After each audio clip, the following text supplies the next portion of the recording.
Hello and welcome to Scots United, where I, Scott, and my team of Scots, who are also me, along with my dog Margo, bring you the latest in movies, television, and popular culture.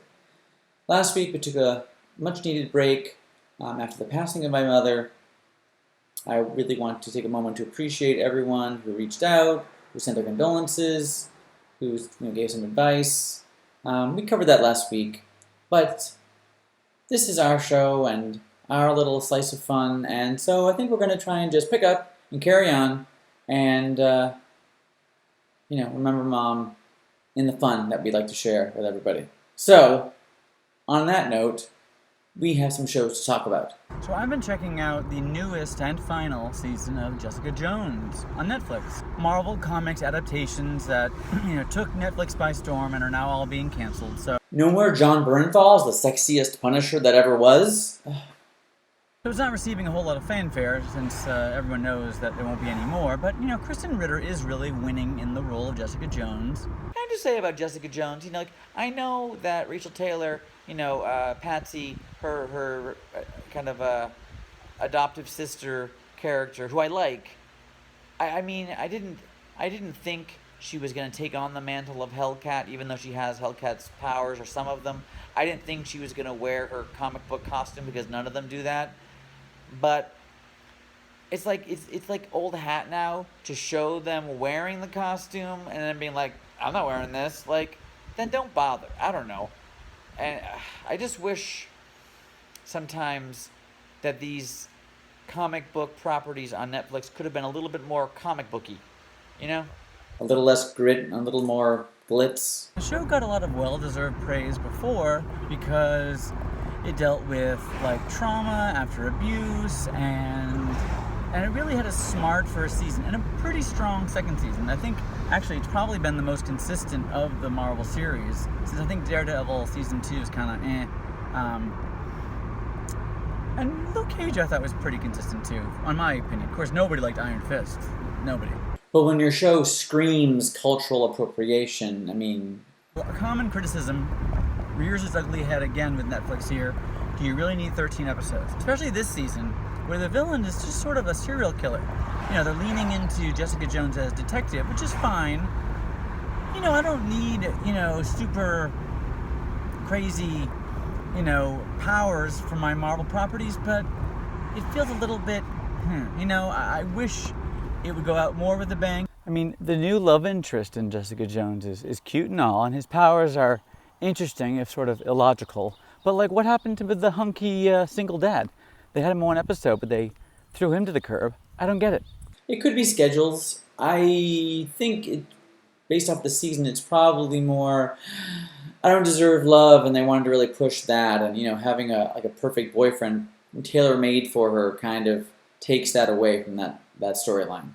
She had to suffer more. How about another show? How about Big Little Lies? It's different. It feels a little different. There are great relationships between key characters, right? Like episode 2, Madeline, Reese Witherspoon talking to her older daughter, who's moved back in with them. Great scene. And I liked the scene with her and Adam Scott. There's great interactions.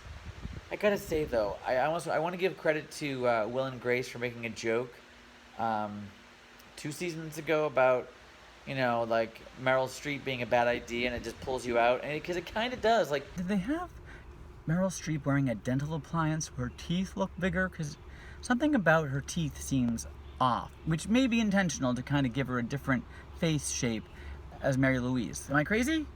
No. You have a YouTube show in which you talk to yourself. So yes, but no. There's already times when I watch Big Little Lies where The Therapist is very beautifully played, I think.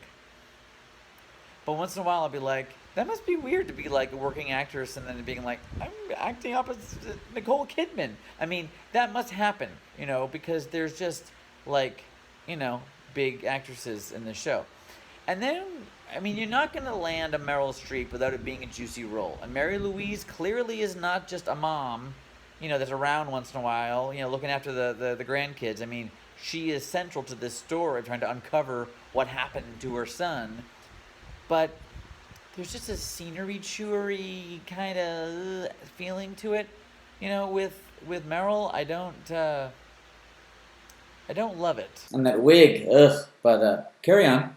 I mean, I get, sure, a mom would want to know how her son really died, and that would be a driving force, yes, but like how she picks at Madeline and how I don't know, it's just, like, again, she had like 3 monologues in the first episode, and then this one, it's just like, it just feels goosed because it's Meryl, which makes it feel less realistic and less.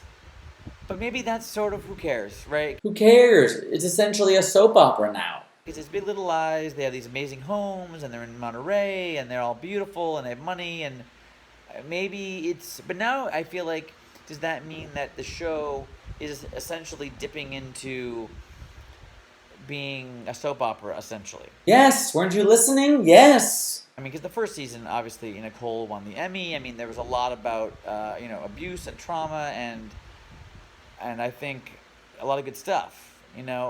Not that this is bad, but it's just feeling a little more contrived. Like a soap opera. But Will I stop watching? No, of course not. I mean, I am curious to see how the season plays out, and there's still amazing actors. And how about another show that recently returned for its second season? Let's talk about HBO. Let's talk about Barry. Okay, so we've talked about how seemingly right now the best shows from Scott's United point of view are those comedies that bring a dramatic side to the comedy. And Barry, I would have counted among them. Except that season 2 isn't that great. Bill Hader is super talented, and I really appreciate him. And it has its moments. Certainly, as you would expect in a second season of a show, we're getting more of Sally, we're getting more of Gene Cousineau. They're fleshing out them more and giving them a little more screen time as like co-leads practically. But I feel like the show has lost its footing. It somehow, in season 1, was this really genius balance of murderous intensity and comedy and silliness.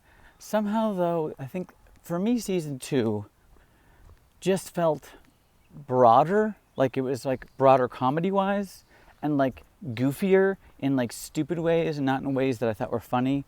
Like, I don't mind some broad comedy, but like it just seemed like this season was more illogical in certain ways. I mean, there's broad, okay, this is funny, and then there's broad, like, what am I watching? Yeah, Henry Winkler steps over that line often, I feel like, in the first few episodes at least. They tried being experimental in some ways that I don't think all worked. I think the logic of how season 2 ended is kind of like, really? Again, like certain people that should be dead and aren't. Especially in a show about a hitman where people die. Yes, people can't miraculously keep living through horrible, really difficult circumstances where one normally dies just because their character's important, they decide. It's again, contrived.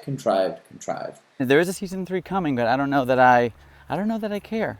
I'm not sure that if it goes further in this direction, it's just going to get even more ridiculous and goofy and even less grounded. But yet, it still has these dramatic moments. I feel like it's just going to get more uneven. Maybe, hey, sophomore slump. Maybe that first season really found the balance, and now they just didn't. And so, we have Barry with a season 2 that was not at the level of season 1. We have, a Big Little Lies that's falling into some treacherous territory regarding, its soapiness and its casting of Meryl Streep. May still emerge as a victor, as a winner. We'll see. And Jessica Jones, still the most consistent of all the Marvel Netflix properties, but taking kind of a dip its third season in a little more muddied, season, but still an overall worthwhile and engaging story. So there you have it. 3 shows you can check out. Hope you're enjoying your summer break. And we shall now close with Margo dreaming with her eyes open.